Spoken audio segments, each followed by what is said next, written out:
Welcome everyone, and welcome to the regional sites that have dialed in, and I think we also have a interstate site has dialed in from Sydney, so welcome to you all.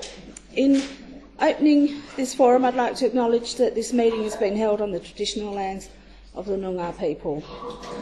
The theme of the forum today is moving closer to No-HEP 2030.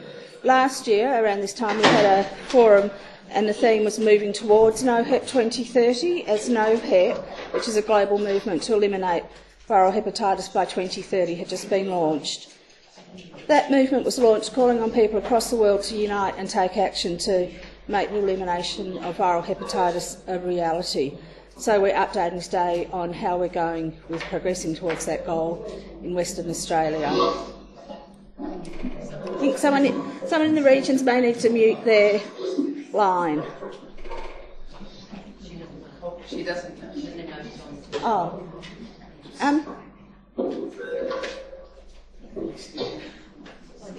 Okay. So, as usual...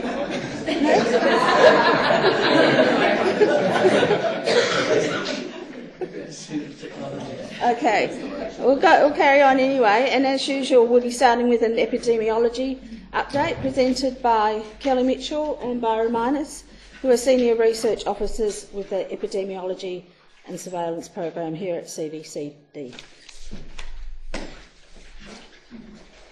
Thanks, Jude. So I'll start off with HIV this time, and I'll hand over to Kelly after that to do the other STIs and BBVs before she does her presentation on the Hep C treatment uptake.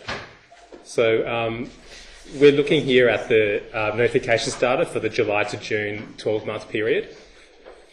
With HIV notifications, you can see here that notifications have started to decline in Western Australia. So in the 2016-2017 12-month period, there were 91 cases, and that was a 13% decrease compared to the previous 12 months, and also 9% lower compared to the previous 5-year average. So the decrease I presented on early in the year has continued into the second quarter of 2017.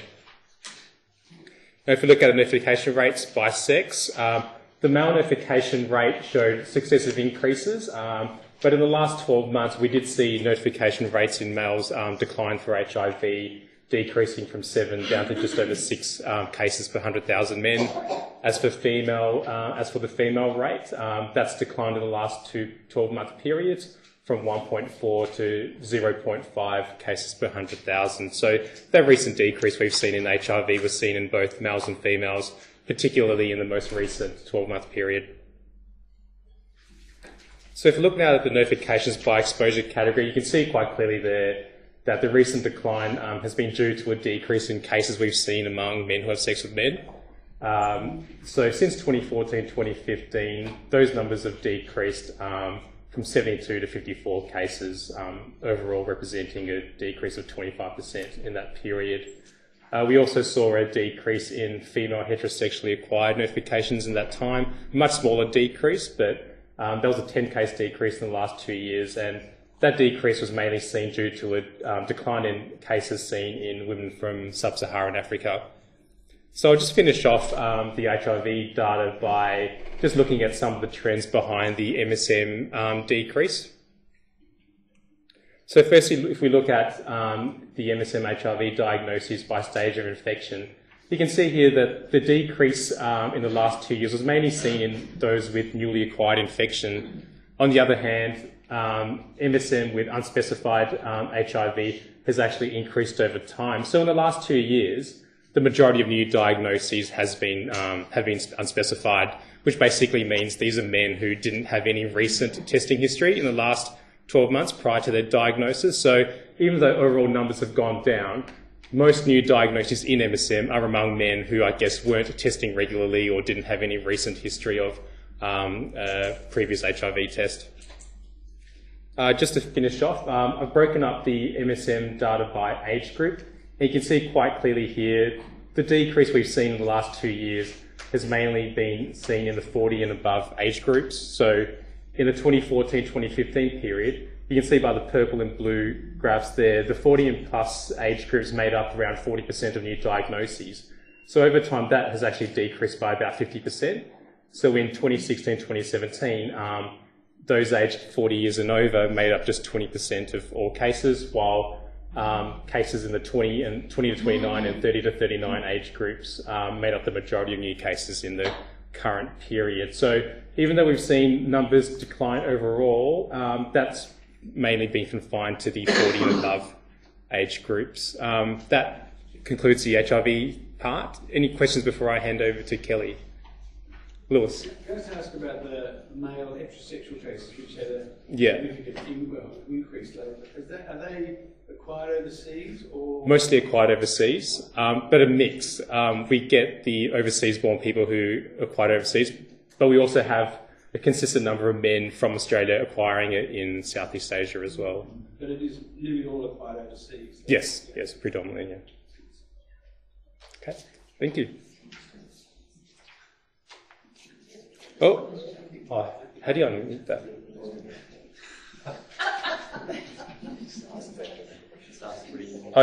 Any questions from the regions?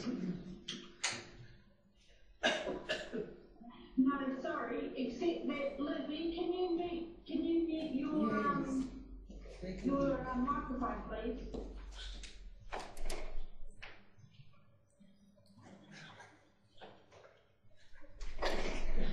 Yes. Cool. They can unmute.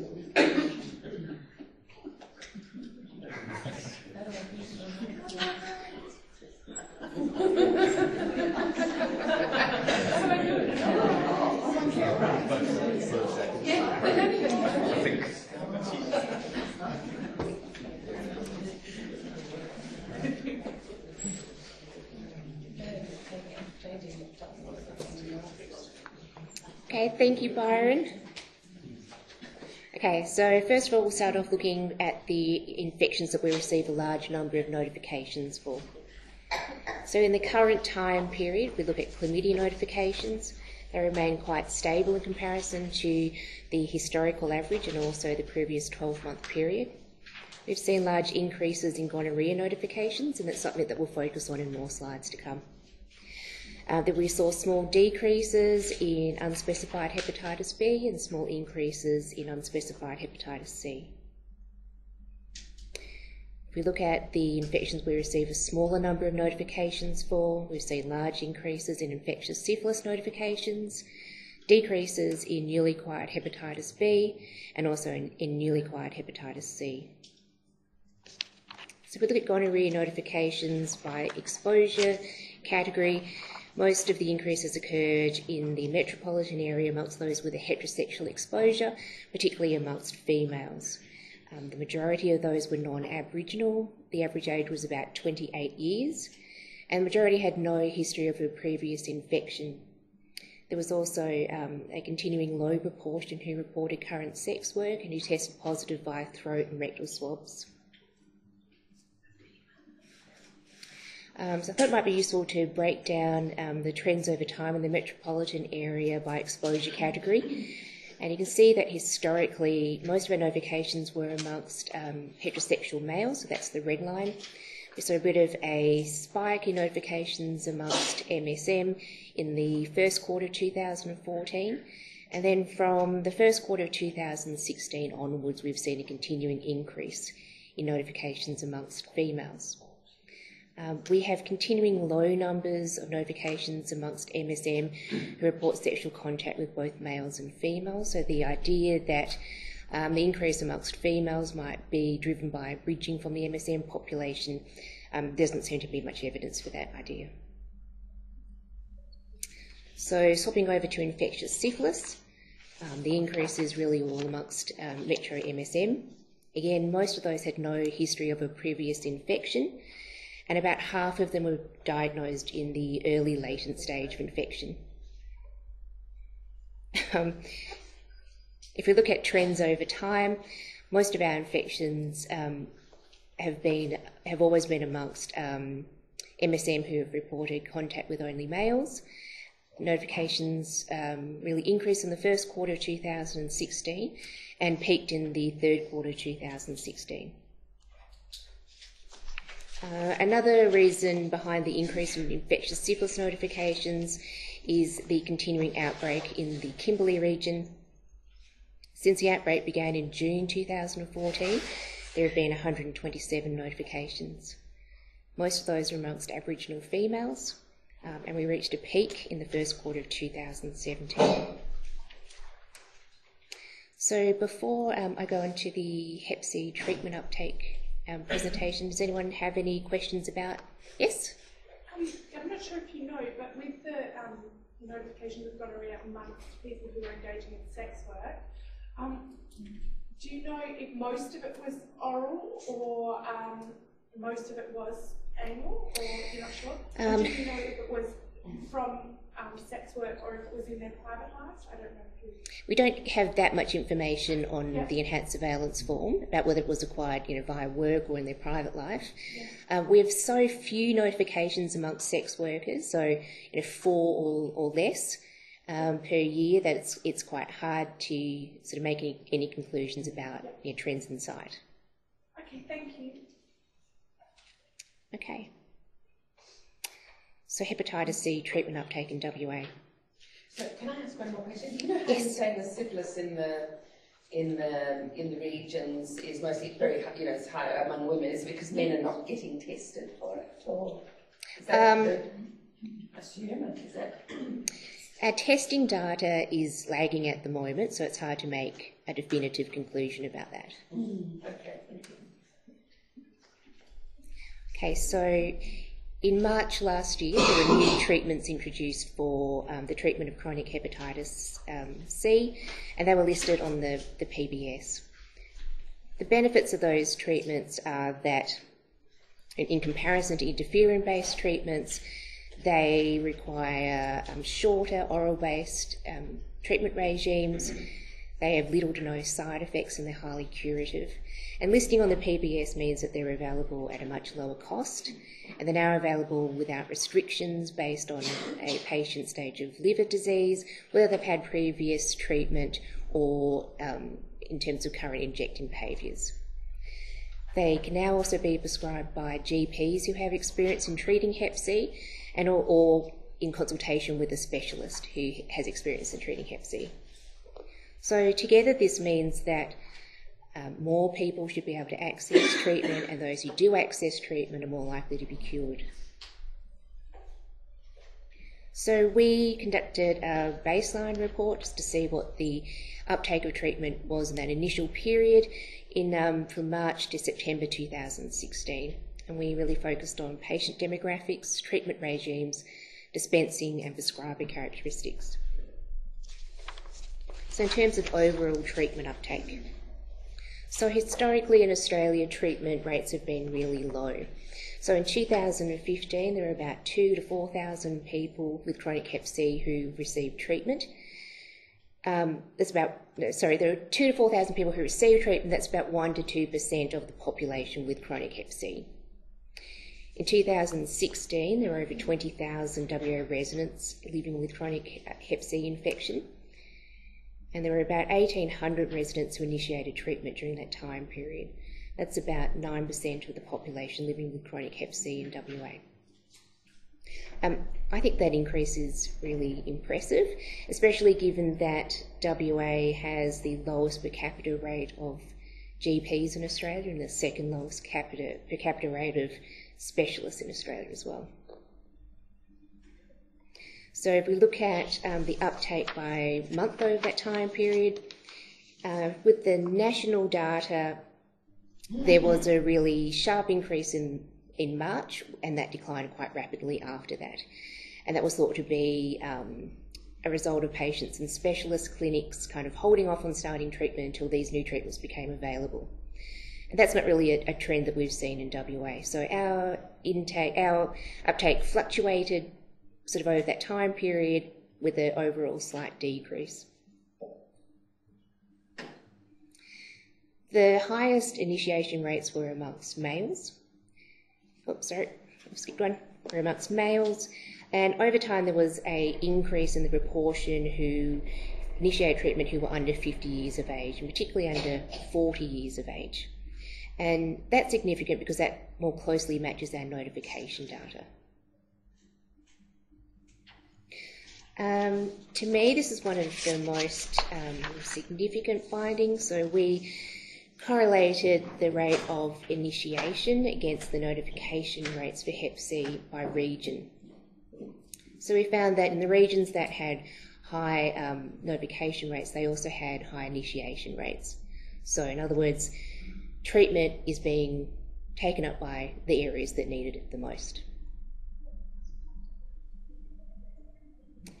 Okay, so during this time period, the most common treatment regime was sofosbuvir and ledipasvir, and that's quite consistent with the national data. In terms of dispensing, there was an increase over time in the proportion who would dispense their treatment by community pharmacies, which is what we were really hoping to see. In terms of who was prescribing the treatment, there was a roughly equal proportion that were prescribed by GPs and by specialists. But there were also regional variations in that. So in the Kimberley, Midwest, Great Southern and Southwest regions, the majority of people received the treatments were prescribed by specialists. In the Great Southern and Southwest regions, that might also be partly driven by specialist prescribing in prisons. In the Goldfields and Pilbara regions, the majority of people were prescribed by GPs. If we flip that data around a little bit, there were 201 unique prescribers of DAA treatments in WA during this time period, and the majority of them were GPs. So the disparity between the number of prescribers we have and the number of prescriptions going out comes down to caseload. So the majority of prescribers treated just one patient, but there was a much higher proportion of specialists who treated 10 or more patients in comparison to GPs. So in terms of eliminating Hep C, if at all possible, we'd like to see an increase in that caseload amongst GPs. Copies of the full report are available outside on the table. They're also available online. We are hoping to produce further reviews on every 6 monthly periods and adding in additional treatment regimes as they become available. And lastly, I'd just like to acknowledge the PBS for providing us with the data. The team at New South Wales Health who provided us with lots of advice on coding and interpreting the data based on their experience during the review. And also the team at the Epi branch who spent a lot of time working on the coding to make this report possible. So are there any questions about that before I hand over? Okay. In the regions? Okay, thank you.